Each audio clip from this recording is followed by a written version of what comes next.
What's up, everybody? We're back. We have part 3. The other parts were about alien stuff, but I think we're going to deviate because all of the alien talk that we have always just transitions into some other form of communication, whether we're talking about Jesus, talking about music, film, anything like that. So I think we're just going to kind of go off of because what we're just talking about is what a curse is. And, some people, get away with... Actually, I don't know if getting away is the right word, but, some people enjoy using curse words. Some people think it's very taboo. Some people think Christians should not cuss. And you were saying that you don't think that a curse word is actually what people attribute to. Like, the F word is not actually a curse. What were you saying more about that? Right. So to preface this, I think it's much more accurate. I've heard a phrase that goes that curse words are more of a staple or a filler for people with low vocabulary. Yeah. I think that's much more accurate than to call, ass or something like that an actual curse. Because in terms of the Bible, I've read it now cover to cover, and there's nowhere in the Bible that says that saying words that may be necessarily taboo or uncomfortable are actual curses. What a curse is when you speak something with your mouth with the intention from your energy and spirit in order to cause a negative event to happen. And I think you brought up a good example when we were talking as well. Off camera, I was telling him, I was reading the Bible, and Jesus came across a fig tree, and then the fig tree was not producing fruit. So Jesus was like, why isn't this tree doing its purpose? Why isn't it producing fruit? So Jesus basically was like, you're cursed with never producing fruit, and you're going to wither and die type situation. And then the tree never produced fruit, and the tree died. And that's like you're saying, it's a curse that causes something to happen. It's negative words inflicting negative results, and then generational curses and things like that. I think that's something that's true, but just saying the F word or something is not really a curse. I'm not cursing you. Right. And then maybe that's just a psyops for how they always change over language, and how nothing actually means what it means like it used to mean back in the day, because they're slowly getting rid of the meaning of words and changing dictionary situations over. So maybe that's a part of it. Right. And if I were to play Angel's Advocate instead of Devil's Advocate. There we go. Angel's Advocate. Let's look at the other side, right? Because the Bible states that the power of life and death are in the tongue. And we've seen countless examples of people speaking things into existence. Jesus is probably the most famous for it, because one of the things he says is that, do you believe I can do this? He does the miracle, and then he says, go your way, thy faith have made thee whole. But he basically, Jesus will just make the exact opposite of a curse, which is probably a blessing or an encouragement, is positive energy. And he'll say, like Lazarus when he died, he's just like, well, he even admitted that Lazarus died, but then when everybody was gathered, he'd had the stone removed. He said, well, Lazarus is only sleeping. Rise.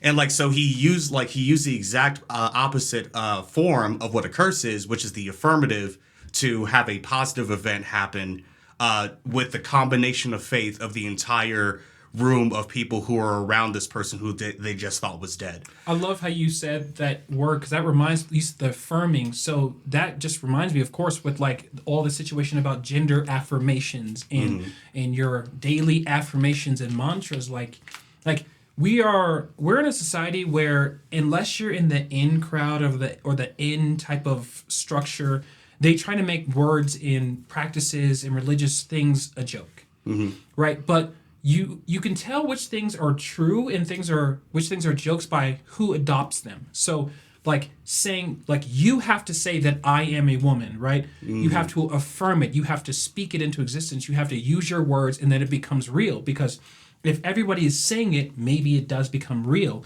And we've seen that in so many other instances. There's reasons why you look in the mirror and you say, I'm a great person, I'm happy, I'm all these things. Affirmations change your outlook. It changes your brain chemistry, changes what you do in this world.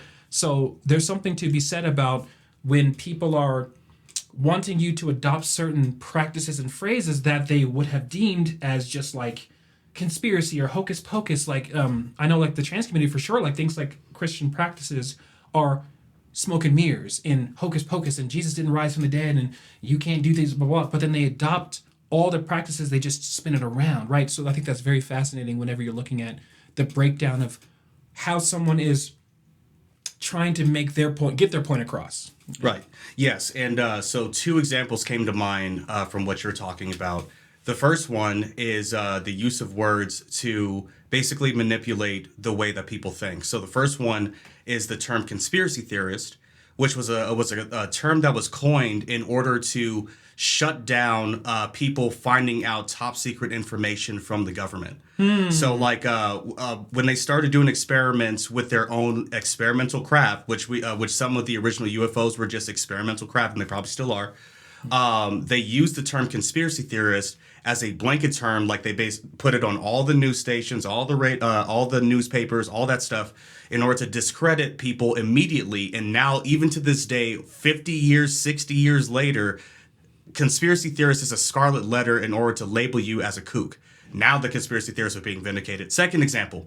I didn't get to this in the part one that we were talking about, but Professor Miyazaki from Japan did the water experiment, right? And I've told you about this, where he basically took different cups of water and he put negative words like or phrases, I hate you, you're ugly, you're stupid, on certain glasses of water. And then he said, I love you, I appreciate you, and all this type of stuff on other glasses of water, froze them. And then in the negative cups of water, it froze into a distorted pattern of chaos. And in the positive cups of water, it froze into perfect ice crystals that look like snowflakes. Interesting. Right? And so like the idea is that these words have power.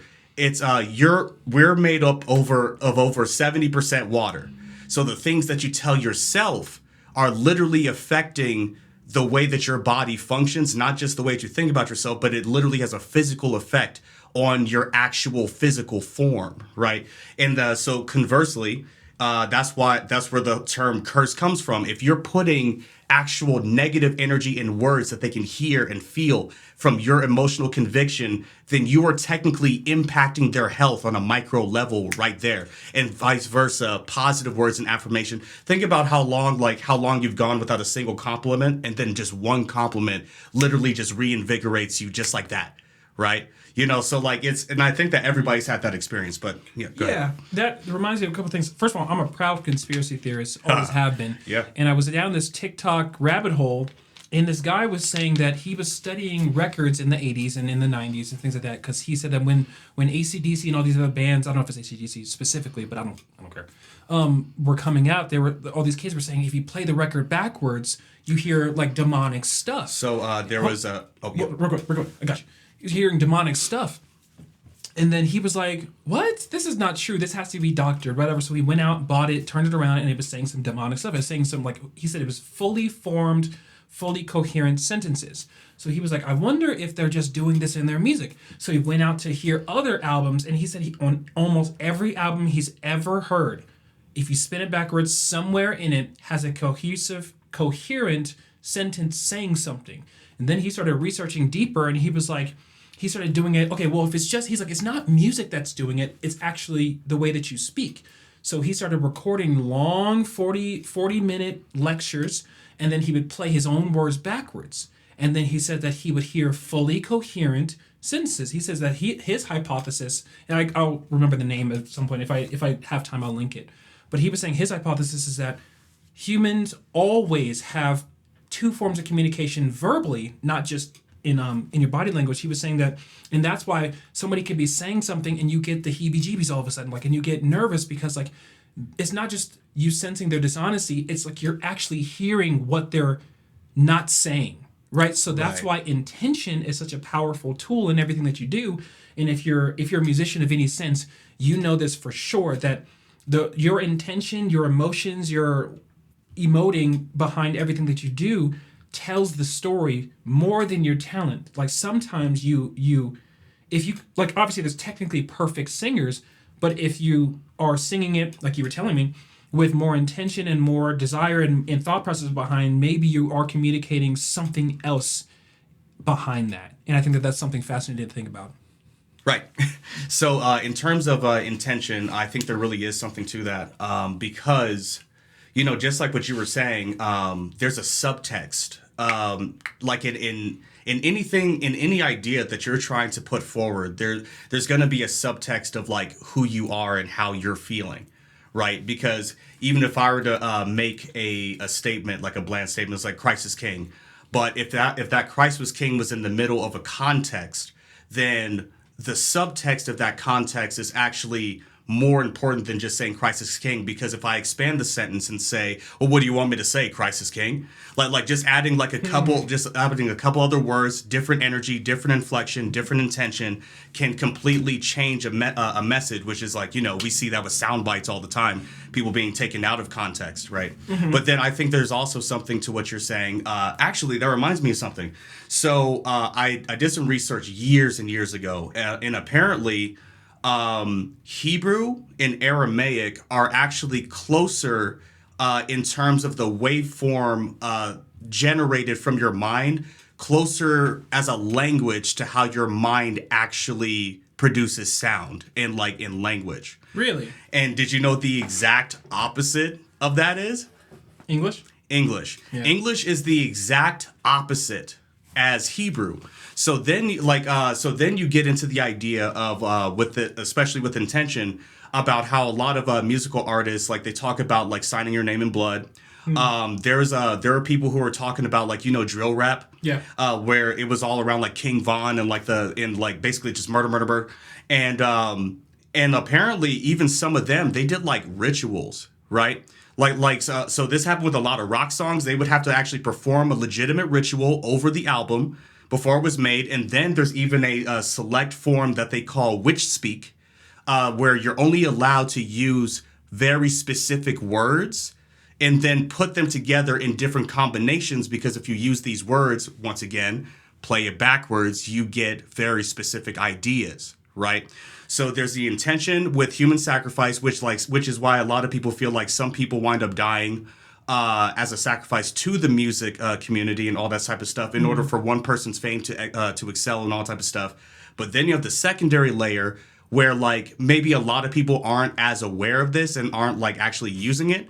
But like there's been too many people who talked about this idea that like if you listen to some of the top artists across genres, they seem to have a very limited vocabulary, and it's like they all figured out that there's a certain language that's tapping into a certain energy or frequency that's affecting people on a subconscious level kind of thing. This is something that we talked about, right? And I'll share a portion of it because I'm no longer going to use it. But you're 100% right, and this might sound wooey, so woo, right? and I don't really care if you guys think it sounds wooey, because it's the truth. And I was basically doing like a scientific breakdown of all these people's hit songs and Drake and Kanye and all this stuff, and there is a formula, and it's not the formula that you think it is, right?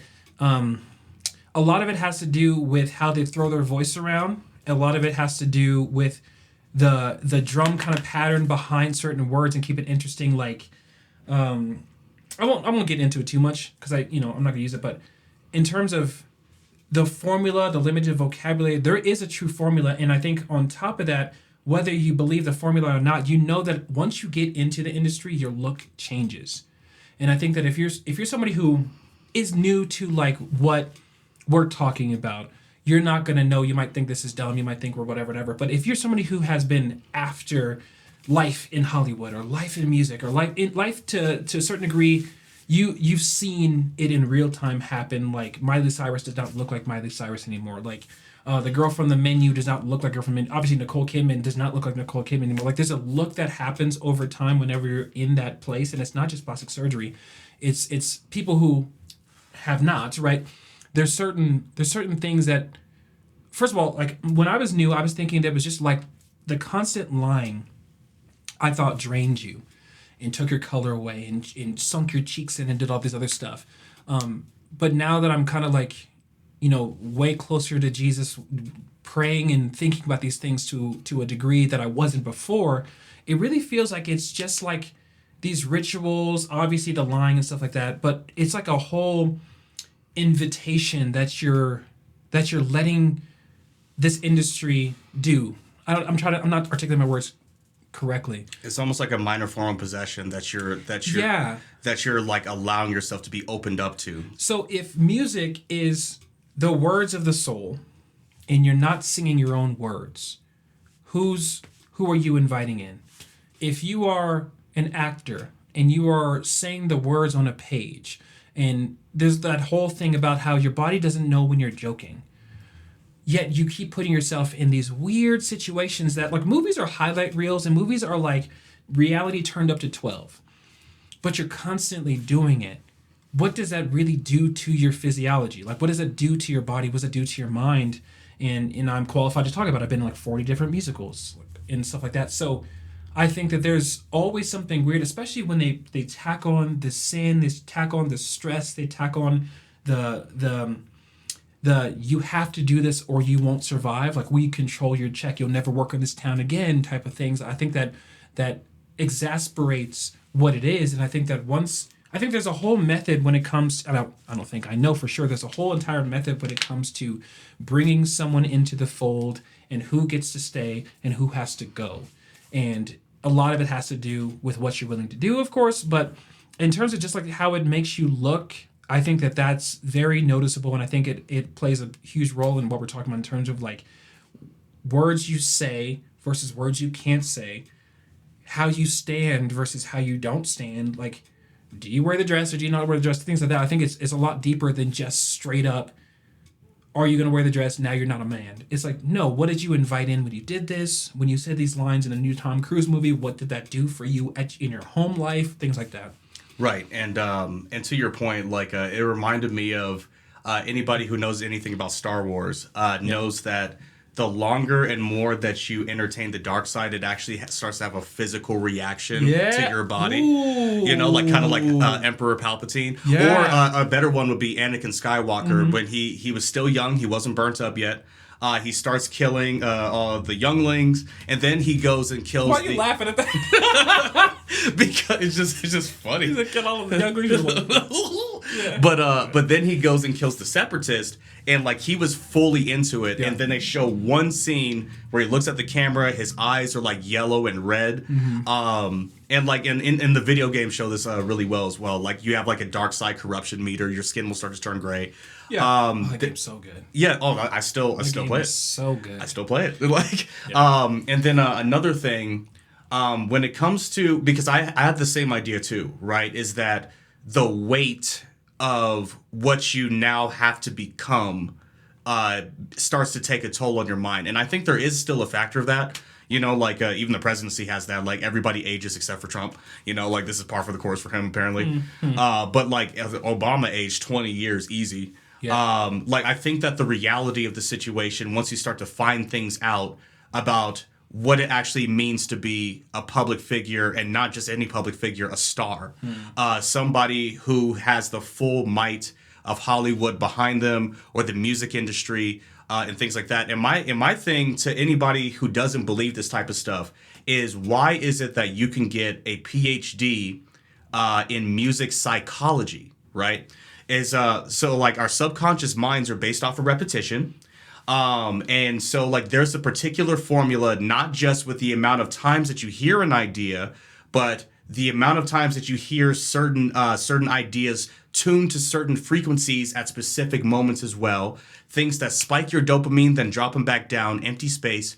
Like, and all of these things create a hypnotic effect so powerful that if you're not somebody who typically listens to music on a consistent basis, and then you go and start like, there was a girl who did this, right? She started making herself just listen to a bunch of rap music, and she never even used to listen to rap. She formed a physical reaction, and her mind, like her thoughts changed, the way she talked changed, and it only took 60 days. Right? Of listening to it every day. Bro, now, like, can I jump in? Yeah, go. Okay, so the first part, the physiology of your body changing, Anakin Skywalker, all this stuff. I know that's so fascinating, because like, that still relates to the water experiment. Right? Yeah. That also relates to like the plant experiment. If you're talking good to your plants, like they grow, things like that. So if that wasn't the case, I think that there's so many other instances. Like, oh, man, like I have a million ideas, because one, it reminded me of what Jonathan Majors was talking to in his new movie Magazine Dreams. He was talking to Michael Hearn, and he said that he was doing some research about do to work out angry versus do to work out calm and pleasant. He said that the entire body chemistry of the person is different. He said the way that the muscles sit on them is different. The way that like the hardness of the muscles is different.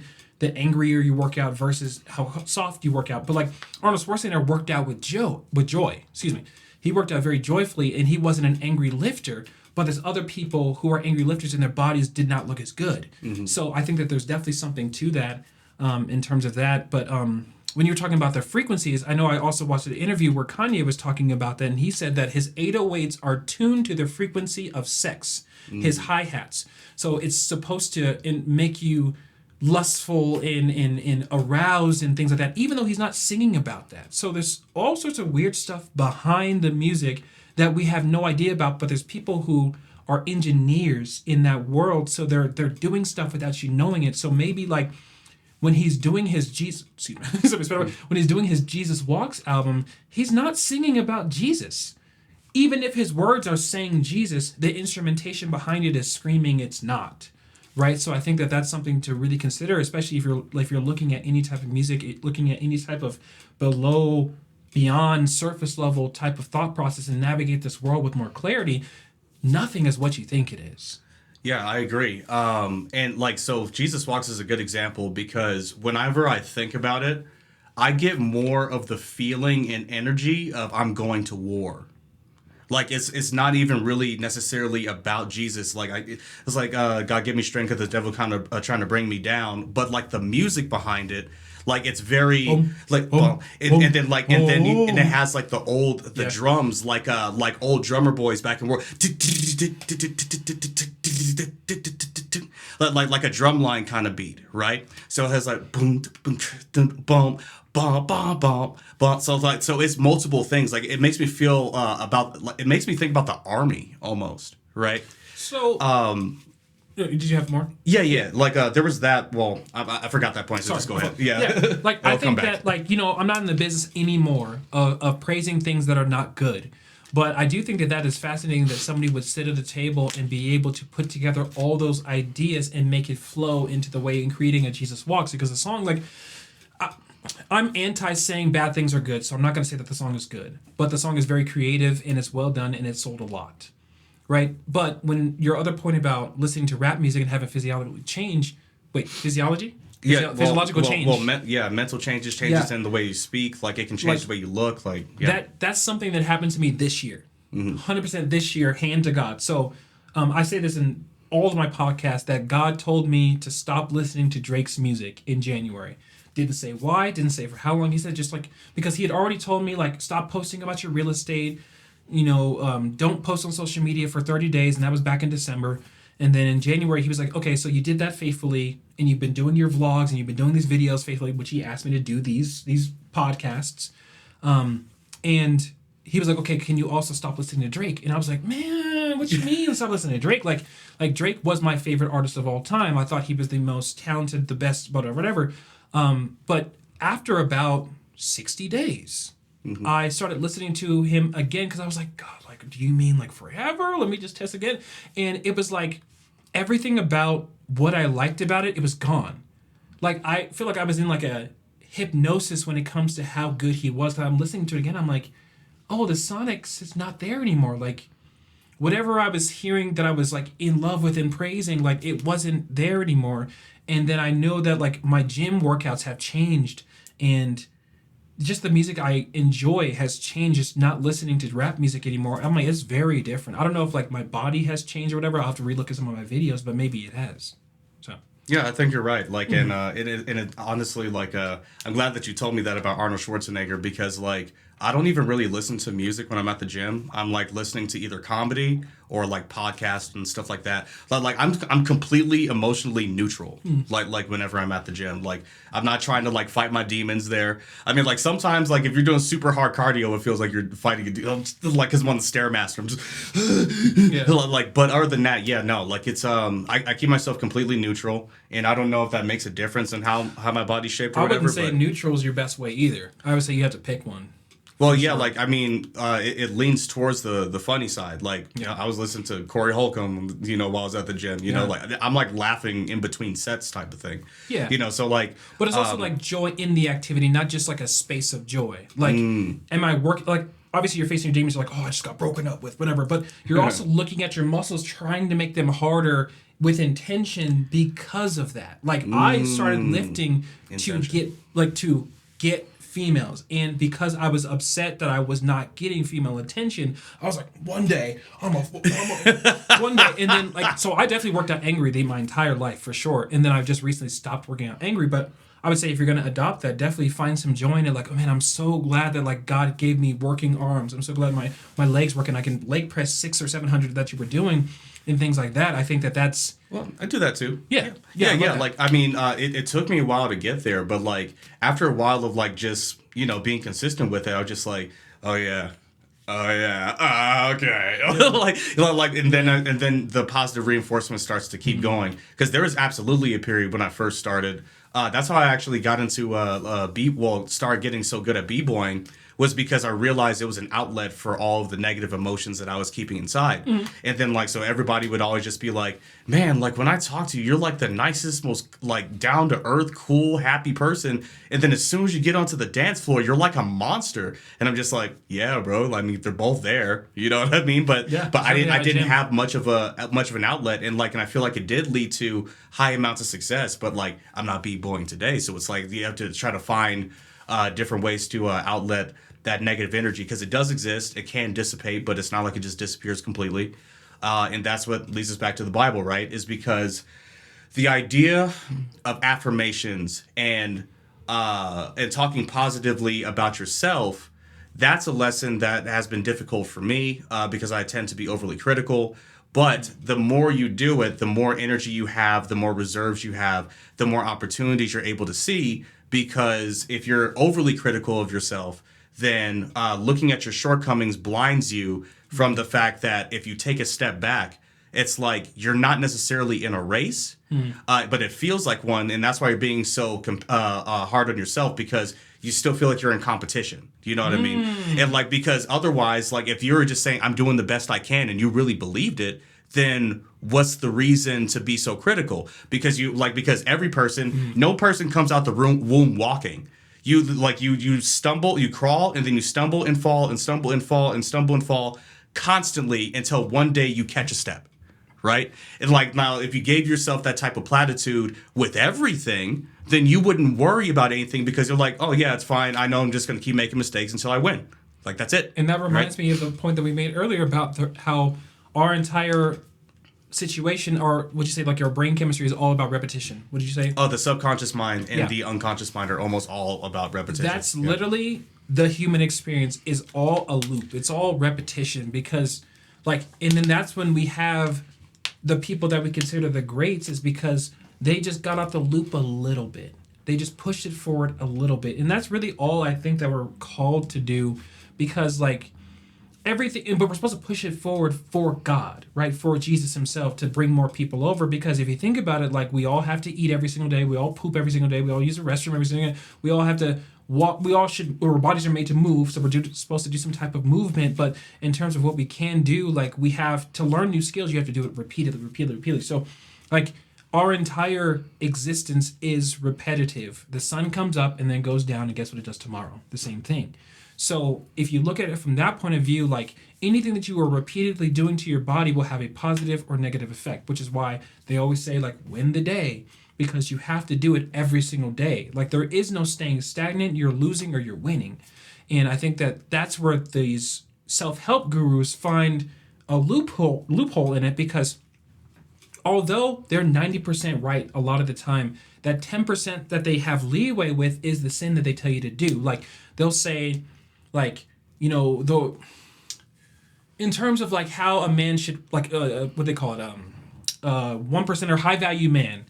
It's okay, $100,000, you need to be 6 foot, you need to be in shape, you need to be this, to be a productive man society, a lot of that is true, but the sin that they kind of throw in there is now you have your pick of women. Now you can have every single woman you want, and even kings and concubines, and had these things, and man should have multiple, and of course that contradicts a lot of things of the Bible to certain degrees, but that also doesn't contradict other things. But at the same time, that's where they find their little in, because although you're coming and trying to hear the truth, they're imposing something that isn't quite the truth in there. And I think that that's what they do with music. They'll make a song like Jesus Walks and then throw in some other stuff in there to kind of throw you off. Like, the truth is always used to put in bad. Like, no one just is attracted to bad. If somebody's like, hey, if you come to this store, we're going to kill you. No one's going. But if they dress it up and do all this and then throw death in there, like, at the last second, you're like, oh, they caught me. Like, I don't know if that makes sense. Like evil, negative, bad stuff is always underneath. Like, think about Congress. Think about when they pass bills. They put the good stuff and then they just throw in a couple weird shits in there. Yeah. And then they pass the bill and people are like, oh my gosh, like, how I didn't know this was in there. Like, that's literally how the devil works. Like, he's never in your face. So... Yeah, and to your point, I was listening to Andrew Huberman on Theo Vaughn's podcast, right? And he was going over the dopamine addiction that people are basically suffering from social media. And basically what he was explaining is that dopamine is motivation, right? So, like, dopamine is what your body secretes in order to get you to move. And then it's also tied to expectation. And if the expectation is not met, then your dopamine plummets off a cliff and then you feel depressed, right?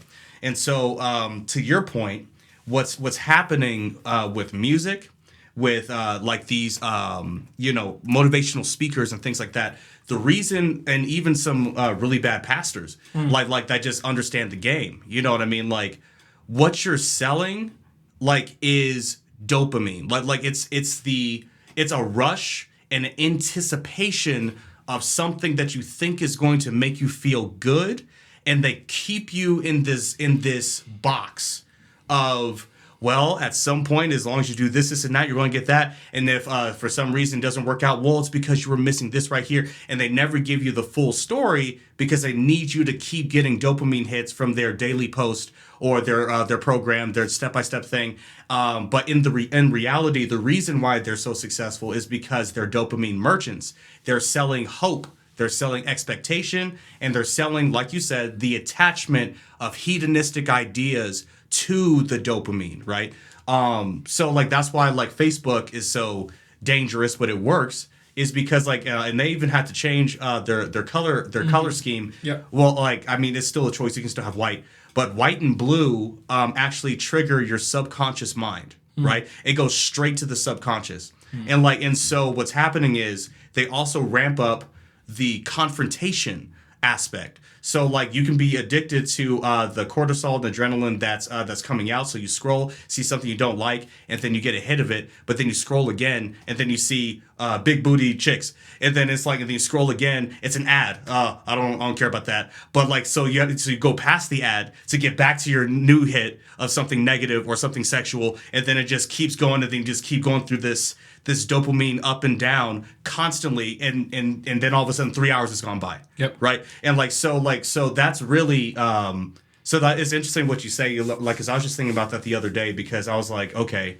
why is it? I mean, the Bible predicted that all this was going to happen, but, like, why is it that, like, people haven't figured out that the church, as it exists today, I'm not going to say all of them, maybe even half, whatever. Let's be charitable. Half of the churches are basically there to tell you what you want to hear to keep you coming, right? Yeah. Like a lot of churches would legitimately shut down. And there was a pastor who recently, Corey Holcomb was talking about it on his podcast, where he started to tell the truth to his congregation, and then everybody walked out. Yep. Right? And, like, that's what people don't understand. And, like, that's one reason why I feel like Christianity is having a hard time getting respected in today's day and age, is because they've strayed so far away from the objective truth, or what the truth, the true truth that the Bible is trying to say, that they're now just in this money cyclone to keep themselves afloat.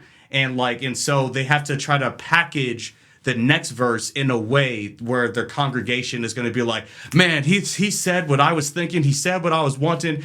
And, I haven't applied for any jobs, but as long as I pray, God's gonna lay one in my lap, and or the single mother who's just like, as long as I keep praying, then a man is gonna come into my life and take care of these bastard children. And the pastor's just like, yep, are there any men here in the congregation who's going to take care of this slag? Like legitimately. And then you have some dudes that are standing up, which is crazy because they literally think they're doing the right thing, but the Bible says you're not even supposed to be dealing with these chicks at all, right? Because she's already married. Well, yes, and because there are categories of women in the Bible, bro, and and you're not supposed to deal with a single mother unless it was a part of your family, like your brother died or something like that, and then there's all type of rules. But it's no, if he's a man of God, he's gonna step up and be that stepfather because the real father was a deadbeat. Never mind, one of them kids is mine. Legitimize it, bro.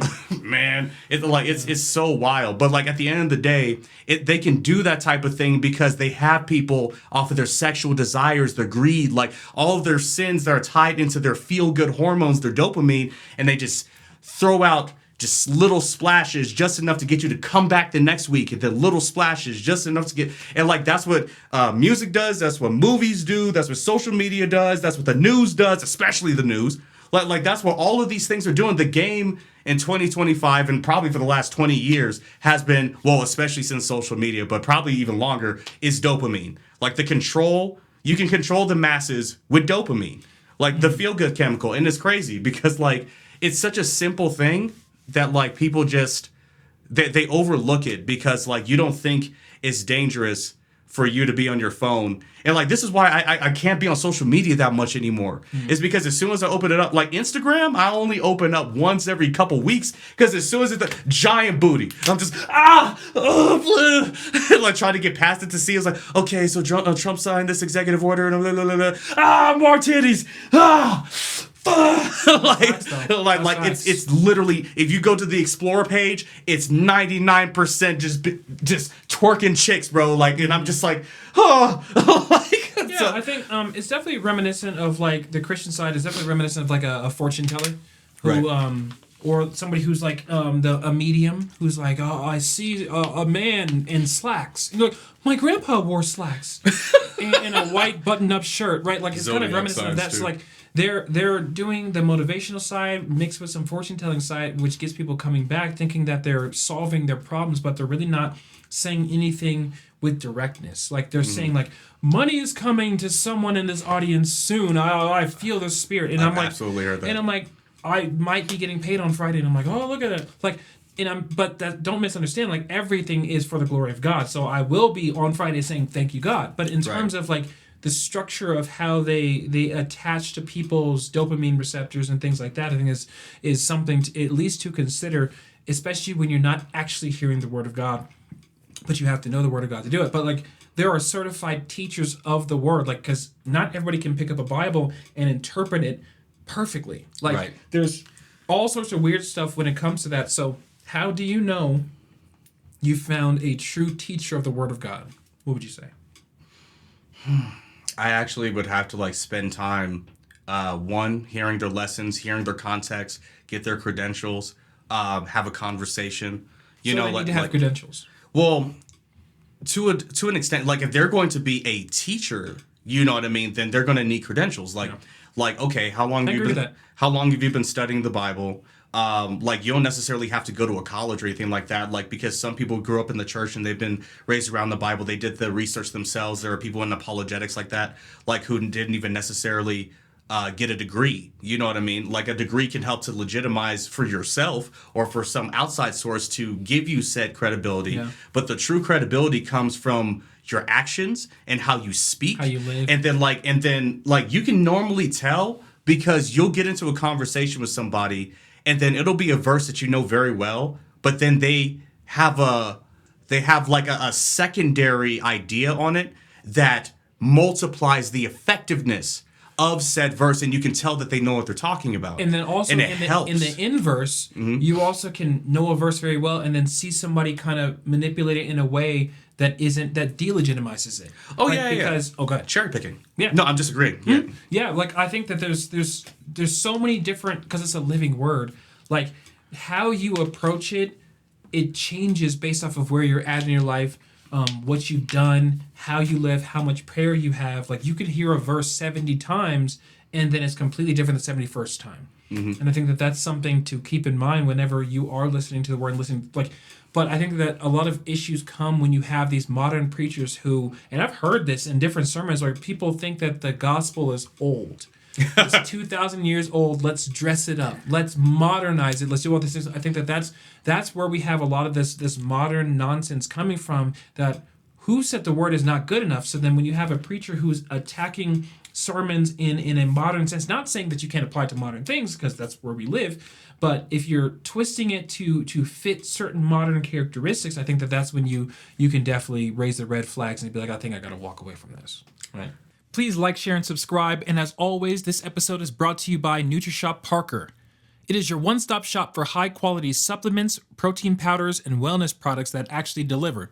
Whether you're building muscle, burning fat, or just trying to feel better every day, Nutrishop's expert team can help you find what works best for you. If you're local to Colorado, stop by their Parker location for a personalized experience. And if you are tuning in anywhere in the USA, use code BRANDON at checkout for free shipping on your order. Fuel your goals the right way. The Nutrishop way. All right, let's go. Okay, so how people say that like the Bible is like an old and outdated book and how it needs to be modernized is actually crazy. Crazy. Because it's just like you said, it's the living word, but let's just take the woo-woo out of it. You're not going to find a book. And it's just woo-woo because other people call woo-woo. Yeah. Like, I believe every single word. I think it's literal. I think there's very few metaphors in it. In my point of view, like obviously Job is not a real story. Some people say Revelations is metaphorical. Like some people say there wasn't a talking snake, but we'll talk about that. Yeah, no, like I was purely just saying, like, if you're somebody who's 100% secular, right? You're not like there are very few. I think this is the only book that is as old as it is, that goes over the entire human condition. Tell him. Like in fact, tell him. Read. But yeah, it goes over the entire human condition. It has every form of literary work inside of it. In fact, I heard somebody basically say, I think it might have been Jordan Peterson, that it's not just a book; it's the basis for how books can be written, right? And on top of that, like, why is it that, you know, books that are thousands of years old are still able to reflect the exact same issues and problems and motivations, hopes, fears, dreams, pitfalls that we still deal with today? Because everything we do is repetitive, and we're always in a loop, like I said earlier. Right, yeah. And like so the issue isn't that the book is old. Why haven't humans had the ability to change, right? And the Bible describes it, because you were born in sin, right? You have a framework as a human being that you cannot overcome. Nobody gets out of this life except for Jesus without sinning. Well, there's instances, like they said, that Mary might have lived a sinless life, and canonized saints. Well, yeah, that's what the Immaculate Conception actually means, is that she was without sin as a human when, gotcha. Right? Yeah. Right? And then, like, obviously, like certain churches, like, canonize people as saints, like, not saying that they lived an entire life sinless, but when they died, they were sinless, or they did something, I forgot exactly how they say it. Do you mean maybe absolved, or? No, it's just like Paul. Like, Paul lived a life of killing hella folks and then died in God's mission, God's glory, things like that, so he would be a saint. I'm going to be looking way more into Paul because, like, you know, like, there's there's a lot of context that people miss with him about, like, how he was both Roman and Hebrew, you know what I mean? Like, and who he was talking to when he said a lot of these things and all this type of stuff. But we're going to have conversations about him, but I want to do more research into him. But yeah, you're right. The main point is that this book, like, every time you read it, like if you give it some time, give yourself, let's just say you read John chapter 5 and then read it, and then give yourself 6 months and read it again, you're going to find so much more stuff the second time around, not because you're necessarily smarter, but because you're different. You're changed. You have expanded with more life experiences. When we were basically raised in the church,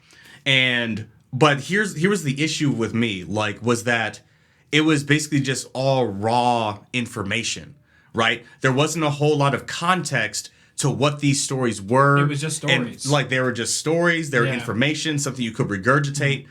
I get older as an adult, especially around between the ages of like 27 to 30, where I had so many life experiences, and then coming back to the Bible, I'm like, oh, that makes sense. That makes sense. That makes sense. That makes like my context had grown. You know what I mean? Facts. And I think that like this is actually what can make really good music, because I remember back when I was rapping and like I could put rhymes together and things like that. I could sound like some of these other rappers and things like that. But I kept coming back to the same point. It's like I don't have enough of the same type of lived experiences to say it with the exact conviction of someone who has.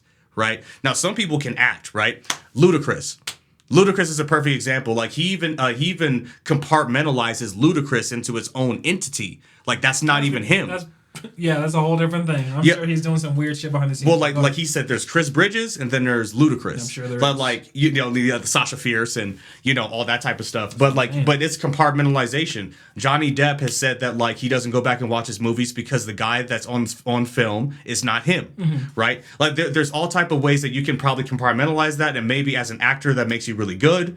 However, in terms of just regular everyday people, your experiences grow and compound on a moment-to-moment basis. Technically, if you're talking about like the way that your mind works, 5 minutes from now, we're already going to be different. And it's going to be because within this next 5 minutes, you're going to say something that I hadn't heard you say before, or I'm going to learn something I didn't hear. And now automatically I'm going to be different because now I have heard it. Right. And so like we're constantly in flux. But for some reason, that Bible, as old as it is, keeps up with the flux, and even tells you like it warned ahead of time that people are going to try to do this, to try to modify and change the Bible, to try to cherry pick and then have false prophets, to for the church to be corrupted and it be used for its own gain, to the point of where Jesus was flipping over tables because they're collecting taxes for Caesar inside the church. Right. So it's like there's too many examples that this book,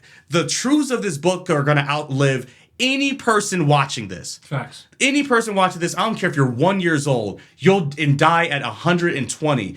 The facts about the humanity that are in that book and how we operate, how we think, and how we move are going to precede all humans. You know what I mean? Even if we go into transhumanism, right? But hold on, let me cook on the last one first. The next one. I love the idea of really like putting it in context that we're always in flux in the terms of acting in movies, instead of just like the human experience, because I think we all understand, like at least if you're of age of understanding, you understand that you are different than you were before.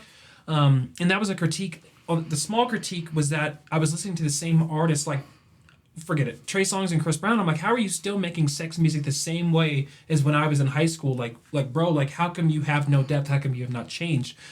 So then when it comes to acting, like I think that like I'm always gonna gear towards something like performance related because I do this, right? So like when I had anxieties and I was nervous about doing certain things, and then after I did it, obviously now it's easier to do it. And I think that if Johnny Depp was saying that he doesn't watch himself on TV because it's a different person, if he said it in that terms, I couldn't agree more. Because whatever was difficult for him then is no longer difficult for him now.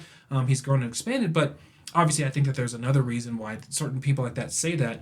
But I think in terms of what I applied to, I love that idea, because this is something that when I was doing training for people, like when I was training people in bodybuilding and things like that, I'd always ask them questions like who told you that you were big boned? Who told you that you were not strong? Who told you that you had shoulder problems? Who told you that this, and then kind of whatever it was, like walk it backwards, and then they realized that the last time that they the last person who told them this negative thing about them was in high school, was in middle school. Like oh, I'm not pretty, I probably should just wear my hair to the side. I'm like, who told you that? Like even in dating, stuff like that, when I used to do all that stuff back in the day, like that's like the easiest way to like help someone figure out where they're at is like you walk back. When was the last time, when did you come up with this opinion of yourself, and how long have you been holding on to this opinion of yourself? Like there's people who have always wanted to act, people who have always wanted to sing and all this stuff, and then maybe in middle school their mom told them that they couldn't sing, so they never did it again. But I'm like, that was 10 years ago. Like, who are you today? Can you do that today? Have you changed in some capacity today? And I think that that's really what makes us powerful as humans, knowing that we're not bound by anything other than our present. And that's the benefit of being able to live in the present versus the past or future is I can change this second and be nothing of what I was.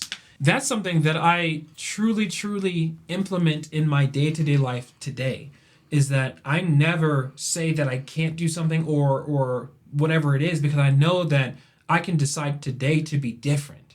But that's a part of the question that we talked about probably a year or two ago now, is I was like the mirror work, right? Mirror work essentially is basically like you figuring out who you are, what you really want, and then going after it. So then I know a lot of people who I talk to, I'm the first one that's like, do you really want to do that? Somebody's like, oh, I want to start a business. I'm like, do you want to? I'm like, of course I do. I was like, well, today.